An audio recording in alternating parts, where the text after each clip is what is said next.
तो देखिए अब हम लोग का क्वेश्चन नंबर 8 पे बात कर रहे हैं। 8 क्या क्या रखा है? फर्स्ट क्वेश्चन क्या रखा है कि एक मैट्रिक्स ए है, ए आई जे एम क्रॉस एन, और ये स्क्वायर मैट्रिक्स है। This one is a square matrix.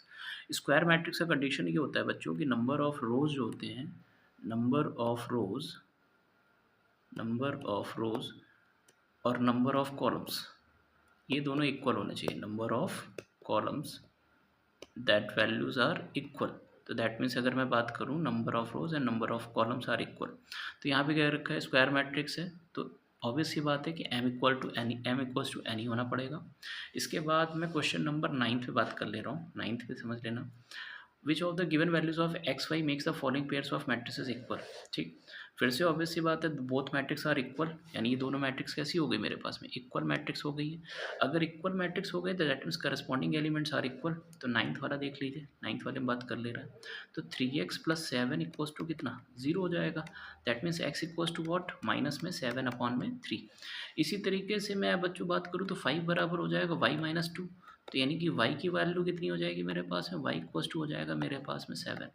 इसी तरीके से अगर मैं बात करूँ लास्ट वाले से एलिमेंट, अगर मैं तीसरे एलिमेंट से भी निकालूँ तो y + 1 इक्वल्स टू 8। तो यहाँ से भी y की वैल्यू कितनी निकल के आ रही? 7। कई बार ऐसा होता है कि कॉन्ट्राडिक्ट कर जाती है वैल्यू, तो आप सारी वैल्यूज़ को निकालिएगा।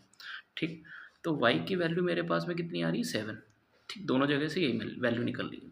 इसी तरीके से मेरे पास में 2 माइनस में 3x लास्ट वाला एलिमेंट इक्वल टू 4 है। ठीक है, तो इसको जब वैल्यू कैलकुलेट करेंगे तो माइनस में 3x इज इक्वल्स टू कितना आएगा बच्चों? माइनस में 2।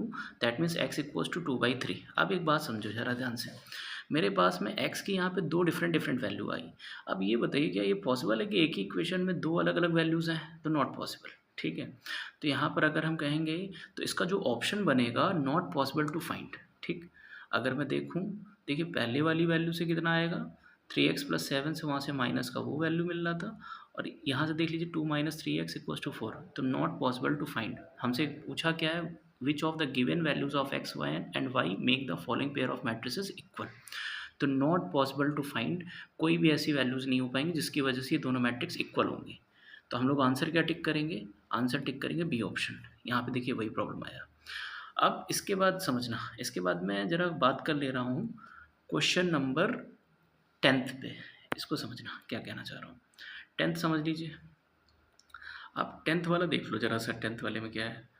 10th वाले में हम लोगों के पास में क्या क्या रखा है? The number of all possible matrices of order 3x3 with each entries 0 और 1।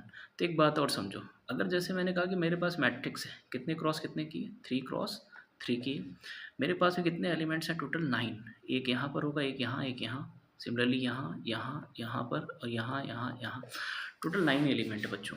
अब एक बात सुनो, यहाँ पे लग जाएगा परमुटेशन एंड कॉम्बिनेशन। मीन्स देखिए हमें क्या करना है? एंट्रीज फिल करनी है 0 और 1 से। तो एक बात बताओ, पहले के लिए कितनी चॉइसेस जाएंगी? 2 और 1, तो 2 केसेस। फिर अगले के लिए कितने केसेस? 2 केसेस।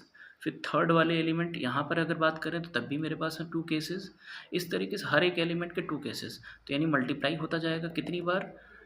कितने क्रॉस कितने की मैट्रिक्स है? 9 है ना। 3x3 दैट मीन्स टोटल कितनी बार? 9 टाइम्स, है ना।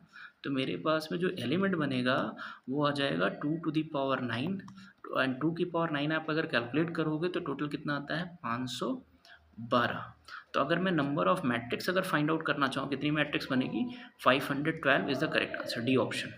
ठीक, तो आई होप कि आप लोगों को ये क्लियर हो गया होगा फर्स्ट एक्सरसाइज। ओके।